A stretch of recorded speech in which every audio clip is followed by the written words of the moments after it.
Hi. ட்ரேடிங்கில் profit loss ரெண்டுமே normal தான். அது தெரிஞ்சுமே எதனால் 90% ட்ரேடர்ஸ் ஃபெயில் ஆகுறாங்கன்னு தெரிஞ்சுக்கணுமா? அதுக்கு ஒரு 5 ரீசன் சொல்கிறேன். நீங்கள் அதில் எங்கே ஃபெயில் ஆகுறீங்கன்னு தெரிஞ்சு ஓவர் கம் பண்ணிக்கோங்க. ஃபர்ஸ்ட்டு, ட்ரேடிங்கை ஓவராக காம்ப்ளிகேட் பண்ணிக்கிறது. அதாவது ஒரு 100 கான்செப்டை படிச்சுட்டு வந்து எல்லாத்தையும் கம்பைன் பண்ணி பண்ணுனா நமக்கு ப்ராஃபிட் வந்துடும் அப்படின்னு நம்புறது. செகண்ட் ஒன், ப்ராஃபிட் மேக் பண்ணுறது மட்டுமே மெயினாக ஃபோக்கஸ் பண்ணுறீங்களா? ரிஸ்க் மேனேஜ்மெண்ட் பற்றி யோசித்து கூட பார்க்காம.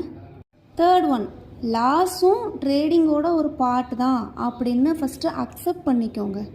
அதை எப்படி ஓவர் கம் பண்ணி ப்ராஃபிட்டாக மாற்றுறது அப்படின்னு லேர்ன் பண்ணுங்கள். Fourth one, money and risk ரெண்டையுமே எப்படி ப்ராப்பராக மேனேஜ் பண்ணுறது அப்படின்னு லேர்ன் பண்ணாமல் இருக்கிறதுமே ஃபெயிலியருக்கான ஒரு ரீசன் தான்.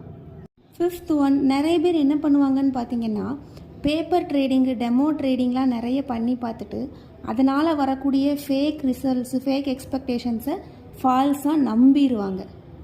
ஓவராலாக பார்த்தீங்கன்னா ஒரு கிளியர் மோட்டிவேஷன் இல்லாமலே ட்ரேட் பண்ணுறது, இதெல்லாம் தான் ஃபெயிலியர்ஸ்க்கான மெயின் ரீசன்ஸ். நீங்கள் எங்கே லேக் ஆகுறீங்க, எப்படி ஓவர் கம் பண்ண போகிறீங்க அப்படின்னு சொல்லி கமெண்ட்டில் சொல்லுங்கள்.